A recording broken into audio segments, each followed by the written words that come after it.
S, வீடு, schools, hotels, store room இங்கெல்லாம் partition wall கட்டணும்னாலும் இப்போ பில்டிங் ஓனர்ஸோட first choice Renocon rapid wall panels. தமிழர்களின் number one choice Tamil matrimony. தெய்வத்தின் அருள் இப்போது உங்கள் கையில். 100% தூய்மையான சில்வர் காயின் உங்கள் இஷ்ட தெய்வத்தின் அழகான உருவத்துடன் உடனே ஆர்டர் செய்ய நிபுராவை அணுகுங்கள். அஸ்வினி நட்சத்திரத்துல பிறந்தவங்களுடைய வாழ்க்கை எப்படி இருக்கு? இவங்களால எந்த ஒரு விஷயத்தையும் எடுத்து சாதிச்சு செயல்படுத்த முடியும். இவர்கள் சாதிக்கவே பிறந்தவர். ஹனுமானுக்கு எப்படி தன்னுடைய சக்தி என்பது தெரியாதோ, அப்படி அஸ்வினி நட்சத்திரத்தில் பிறந்தவர்களுக்கு அவங்களுடைய சக்தி என்னன்னு அவங்களுக்கே தெரியும். செவ்வாய் தரக்கூடிய மிகப்பெரிய சக்தி அநியாயத்துக்கு தரம், ஒன் அண்ட் ஒன்லி அப்படிங்கிற மாதிரி இருக்கும். ஆனா என்ன வீக்னஸ் அப்படின்னா, இவங்களுடைய கர்மா நீங்களும் அப்படின்னா அவங்க என்ன பண்ணணும்? சரஸ்வதியை வழிபட வேண்டும். இவங்க வளர்க்க வேண்டிய மரம்னா அது என்னவா இருக்கும்? எலுமிச்சை மரம் அப்படிங்கிறது ரொம்ப உதவியா இருக்கும். ஆதன ஆன்மீகம் நேயர்களுக்கு ஷாம்லாவின் அன்பு கலந்த வணக்கங்கள். நம்ம ஆதன ஆன்மீகத்துல ஆன்மீகம் சம்பந்தப்பட்ட பல கேள்விகளுக்குமே தினந்தோறும் ஒவ்வொரு வகைகள்ல பதில்களை பார்த்துக்கிட்டு இருக்கோம். அந்த வகையில இன்னைக்கு நம்மோடு சுபாஷ் பாலகிருஷ்ணன் ஐயா அவர்கள் இணைஞ்சிருக்கிறாரு. நிறைய விஷயங்களை கேட்டு தெரிஞ்சுக்கலாம். வணக்கம் சார். வணக்கம். எப்படி இருக்கீங்க? நல்லா இருக்கு. 27 நட்சத்திரக்காரர்கள் இருக்காங்க. ஒவ்வொரு நட்சத்திரத்துக்கும் ஒவ்வொரு குணாதிசயங்கள் இருக்கும். அந்த மாதிரி நம்ம அடுத்தடுத்து 27 நட்சத்திரக்காரர்களுடைய குணாதிசயங்கள் என்னது, அவங்களுடைய வாழ்க்கை எப்படி இருக்க போகுது, அவங்களுக்கு என்னென்ன விஷயங்கள்லாம் தேவைப்படுதோ அதை பத்தி தான் பேச போறோம். முதலாவதாக இருக்கக்கூடிய அஸ்வினி நட்சத்திரத்துல பிறந்தவங்களுடைய வாழ்க்கை எப்படி இருக்கும்? அஸ்வினி நட்சத்திரம் என்பது மேஷராசியில செவ்வாயுடைய வீட்டுல கேதுவுடைய நட்சத்திரம். கேது என்பவர் ஞானகாரகன். நீங்க கேது அப்படின்னா நிதானம் அதெல்லாம் வரக்கூடிய கிரகம். அப்படியே ஆப்போசிட் செவ்வாய், ஃபாஸ்டா இயங்கக்கூடிய ஒரு கிரகம். ஸோ இந்த கேது அவர் வீட்டில் இருக்கும்போது மிக்சடா இருக்கும். அதாவது எப்படின்னா சுறுசுறுப்பா இருப்பாங்க, ஆனா அந்த எண்ட் பாயிண்ட், அந்த முடிவு எடுக்கக்கூடிய நிலைமை வரும்போது கொஞ்சம் மெத்தனமாயிடுவாங்க. எல்லா உழைப்பையும் 85% to 90% போட்டுட்டு அந்த முடிவு கரெக்டா அந்த ஃபைனல் டெஸ்டினேஷன் டே அப்படிங்கிற போது கொஞ்சம் மெத்தனம் ஆயிடுவான். இந்த அஸ்வினி நட்சத்திரக்காரங்களுக்கு நிறைய தெய்வ பக்தி இருக்கும், கேதுவுடைய அனுகிரகம் இருக்கும், நிறைய ஆன்மீகம், தெய்வ பக்தியை மட்டும் இவங்க கைவிடவே மாட்டாங்க. அதை தவிர இவங்களால எந்த ஒரு விஷயத்தையும் எடுத்து சாதிச்சு செயல்படுத்த முடியும். வாழ்க்கையில இந்த சாதனை படைக்கக்கூடிய தன்மை என்பது இந்த நட்சத்திரத்துல பிறக்கிறவங்களுக்கு இருக்கும். இதுல ஒரு சிறப்பான விஷயம் என்னன்னா, இந்த அஸ்வினி நட்சத்திரத்தில் பிறந்தவங்களுக்கு ஆரம்ப காலகட்டத்தில், அதாவது லட்சியங்கள் பயங்கரமா இருக்கும். ஒரு 19 வயசு 20 வயசுனா கொஞ்சம் தயக்கம் இருக்கும். ஒரு கூட்டத்துல நம்ம போய் நிக்கலாமா, நம்ம போய் நின்னா நமக்கு மரியாதை ஏதாவது கெட்டு போயிடுமோ அப்படிங்கிற ஒரு தயக்கம் என்பது இருக்கும். நம்மள ஏதாவது சொல்லிடுவாங்களா யாராவது, நம்மளால சாதிக்க முடியுமா? உண்மையில என்னன்னா, இவர்கள் சாதிக்கவே பிறந்தவர்கள். ஹனுமானுக்கு எப்படி தன்னுடைய சக்தி என்பது தெரியாதோ, அப்படி அஸ்வினி நட்சத்திரத்துல பிறந்தவர்களுக்கு அவங்களுடைய சக்தி என்னன்னு அவங்களுக்கே தெரியாது. அபரிவிதமான சக்தியை கொண்ட ஞானகாரகன் முதல் பாதம். அஸ்வினி என்பது முதல் நட்சத்திரம்.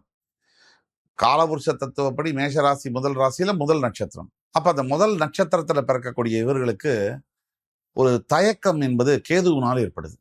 எந்த ஒரு விஷயத்திலுமே தாமேலேயே சில நம்பிக்கை இல்லாம தன்மை, இதெல்லாம் இவங்களுடைய மைனஸ் பாயிண்ட்ஸ். பிளஸ் பாயிண்ட் என்னன்னா அபரிவிதமான ஸ்கில், செவ்வாய் தரக்கூடிய மிகப்பெரிய சக்தி, திறமை, அநியாயத்துக்கு திறமை. அதாவது ஒன் அண்ட் ஒன்லி அப்படிங்கிற மாதிரி இருப்பாங்க. அதாவது இவங்க ஃபீல்டுல இப்ப இவங்க மியூசிக்ல இருக்காங்க அப்படின்னா இவங்கள மாதிரி ஒரு வயலினை வாசிக்க முடியாது, இவங்கள மாதிரி பாட முடியாது, இவங்கள மாதிரி இந்த ஞானம் இருக்காது. கிரேட் மியூசிஷியன்ஸா இருப்பாங்க. அதே மாதிரி ஒரு ஒரு ஒரு சிஏவா இருக்காங்க அப்படின்னா சார்ட்டர் அக்கௌண்ட்ல இவங்கள மாதிரி ஒர்க் பண்ண முடியாது, நோ ரிப்ளேஸ்மெண்ட். ஆனா என்ன வீக்னஸ் அப்படின்னா, தன்னுடைய திறமை மேல தனக்கே அவநம்பிக்கை, ஒரு ஒரு ஒரு விதமான தயக்கம், ஹெசிடேஷன் இருக்கும். அது இவங்கள வாழ்க்கையில முட்டுக்கட்டை போடும். ஒரு 19-20 வயதுக்கு மேல, ஒரு அப்படியே 25 வயசு 30 வயசு இந்த தயக்கமானது கிட்டத்தட்ட 40 வயசு வரைக்கும் இருக்கு. அப்புறம் தான் உணர்வாங்க, ஓ எனக்கு ஓரளவு திறமை இருக்கு போல. 45க்கு மேல உயர ஆரம்பிப்பாங்க. பை த டைம் இவங்களுக்கு கீழே இருந்தவங்கலாம் கூட இவங்களுக்கு மேல இருப்பாங்க. என்ன காரணம்னா, ஆரம்ப காலகட்டத்திலேயே என்னால முடியும் நான் செய்வேன், செய்து காட்டுவேன். அதே மாதிரி எந்த இடத்துல எதை பேசணும், எதை வந்து பேசக்கூடாது அப்படிங்கிறதுல ஒரு தவறான அணுகுமுறை இருக்கும் இவங்களுக்கு. அதாவது தன்னை பத்தி ரொம்ப உயர்வா தேவையில்லாத இடத்துல பேசுறதும், தன்னை பத்தி ரொம்ப தாழ்வா தேவையுள்ள இடத்துல பேசுறதும் இவங்களுடைய வழக்கமா இருக்கும். இதெல்லாம் தான் இவங்களுக்கு பிரச்சனையா அமையுது. அதாவது நம்ம வார்த்தை வந்து வாழ்க்கையை வந்து மாத்தும்னு சொல்லுவாங்க. இப்போ எந்த இடத்துல நம்ம எப்படி பேசணும், எந்த அளவுக்கு இப்ப பெரிய மனுஷங்களா இருக்காங்க அந்த இடத்துல நம்ம போய் பேசுறோம், அளவோட பேசிடணும். ஏன்னா நம்மளை விட அனுபவம் திறமையெல்லாம் உள்ளவங்க, நமக்கும் கீழே அனுபவப்பட்டு இருக்கக்கூடியவங்க, அவங்கள கூட்ட பேசும்போது அங்கேயும் ஓரளவுக்கு அளவோட பேசு. ஏன்னா என்னதான் நீங்க பேசினாலும் அவங்களுக்கு புரியாது. இப்ப இவங்களோட இதுல என்னன்னா, இந்த தண்டோரா போடுற மாதிரி நான் எவ்வளவு பெரிய இது தெரியுமா, எனக்கு என்னெல்லாம் இருக்கு தெரியுமா அப்படின்னு தேவையில்லாத நபர்கிட்ட, அதை பத்தி என்னன்னு தெரியாத நபர்கிட்ட, மியூசிக்கை பத்தியே தெரியாத ஒருத்தர்கிட்ட போய் நான் மியூசிக்ல எவ்வளவு பெரிய பால் தெரியுமா அப்படின்னா அது பிரயோஜனம் இல்லை. கிரிக்கெட்டை பத்தியே தெரியாத ஒருத்தர்கிட்ட போய் கிரிக்கெட்டை பத்தி நான் ஆஃப் சைட் டிரைவ் அடிக்கிறேன், ஆன் சைட் ஷாட் அடிக்கிறேங்கிற மாதிரி. அப்ப பேச்சு வார்த்தையில யார்கிட்ட பேசுறோம், என்ன பேசுறோம், எப்படி பேசுறோங்கிறத ஷேப் பண்ணிக்கணும். தவிர இந்த நட்சத்திரத்துல பிறந்தவங்களுக்கு நிறைய பலங்கள் உண்டு. தோல்வியை கண்டு பயப்படாத ஒரு ராசி நட்சத்திரம். இந்த நட்சத்திரத்துல வந்து எத்தனை முறை தோற்றாலும் மறுபடி வெல்லக்கூடிய சில கடவுளுடைய அனுகிரகங்கள்லாம் உண்டு. ஆக வாழ்க்கை பயணத்தில் எடுத்தீங்கன்னா புகழ் பெறாம இவங்க விடவே மாட்டாங்க, புகழ் பெற்றே தீருவாங்க. பீனிக்ஸ் பறவையை போன்று எத்தனை முறை விழுந்தாலும் மறுபடி எழுந்து ஜெயிக்கக்கூடிய ஒரு நட்சத்திரம்.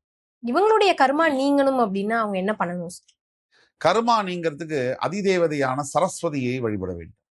கேது, அதாவது கேது நட்சத்திரத்துல பிறந்ததுனால கீழ்பெரும்பள்ளம்னு இருக்கு கும்பகோணத்துக்கு பக்கத்துல, அந்த கோவில்ல போய் கேது பகவானுக்கு அபிஷேகம் அர்ச்சனை செய்து வழிபட வேண்டும். பொதுவா ஞானகாரகனுடைய நட்சத்திரம் அப்படிங்கிறதுனால விநாயக பெருமான பிடிச்சிக்கும். இவங்களுக்கான சிறந்த பரிகாரம்னா அது என்னவா இருக்கும்? இப்ப பரிகாரங்கள் அப்படின்னு பார்க்கும்போது கேது பகவானுக்கு ஏற்ற பரிகாரங்கள், சர்ப கிரகம் கேது. சோ பாம்பு புத்துல வந்து பால் ஊற்றி வழிபடுவது, அதே மாதிரி வந்து நாக தேவதைகளை வழிபடுவது, துர்க்கை அம்பாளை வழிபடுவது, அதே மாதிரி விநாயக பெருமான். நான் சொன்னேன், விநாயக பெருமானை பிடிச்சிக்கிட்டா கேது உங்கள் வசம் வருவார். 5 கரத்தனை ஆணை முகத்தினை இந்தின் இளம்பிறை போலும் ஈட்டனை நந்தி மகந்தனை ஞானக் கொழுந்தினை புந்தியில் வைத்தடி போற்றுகின்றேனே அப்படிங்கிற மாதிரி விநாயகர் அகவல்களை படிப்பதும் விநாயக பெருமானை வழிபடுவதும் நிறைய விஷயங்கள்ல அப்பா அம்மாக்கு இவங்க செய்யக்கூடிய மரியாதை, பெற்ற தாய் தந்தையருக்கு இவங்க செய்யக்கூடிய பதில், ஒரு உபசரிப்பு, இதெல்லாம் தான் இவங்களுக்கு மிகப்பெரிய பரிகாரம். கேது ஞானகாரகன் வந்து இதைத்தான் விரும்புறது. இவங்க வளர்க்க வேண்டிய மரம்னா அது என்னவா இருக்கும்? கண்டிப்பா இவர்களுக்கு வந்து எலுமிச்சை மரம் அப்படிங்கிறது ரொம்ப உதவியா இருக்கும். கேதுவுடைய எலுமிச்சை வந்து விருட்சம் தரக்கூடிய மரம். அதாவது எலுமிச்சை என்பது நெகட்டிவ் எல்லாம் அழிச்சு பாசிட்டிவா குடிக்கக்கூடிய ஒரு பழம். அதனால அந்த மரத்தை வளர்ப்பது இவங்களுக்கு மிகப்பெரிய அளவுல வாழ்விலும் கூட எப்பப்ப கஷ்ட காலங்கள் வருதோ அந்த காலங்கள்ல அது உதவியா இருக்கும். அஸ்வினி நட்சத்திரக்காரர்களுக்கான லக்கி நம்பர்னா அது என்னவா இருக்கும்?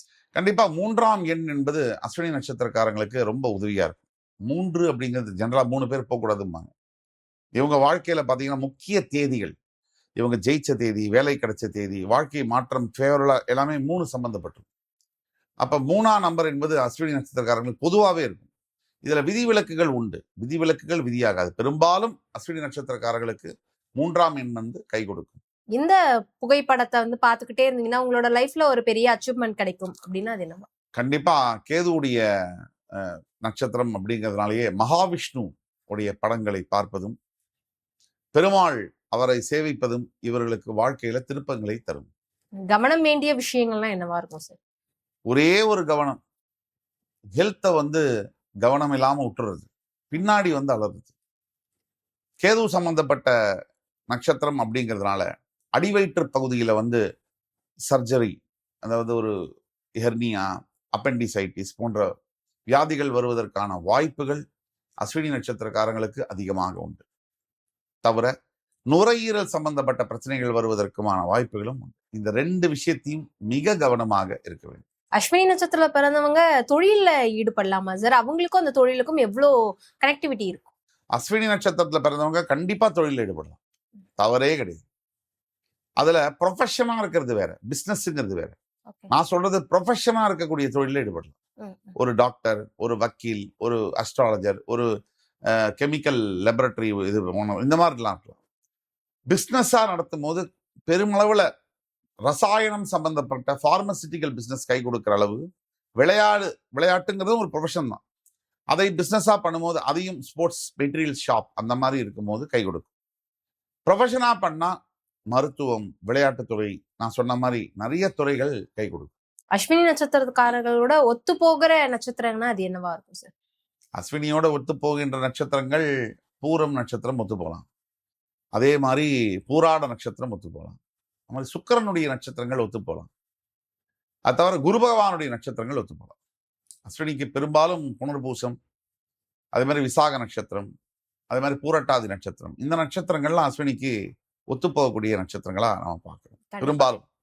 கண்டிப்பா அஸ்வினி நட்சத்திரக்காரர்களுக்கு இந்த வீடியோ ரொம்ப பயனுள்ளதா இருக்கும் அப்படின்னு நினைக்கிறேன். அவங்களோட வாழ்க்கைக்கு தேவையான நிறைய தகவல்களை சொல்லியிருந்தீங்க. மிக்க நன்றி.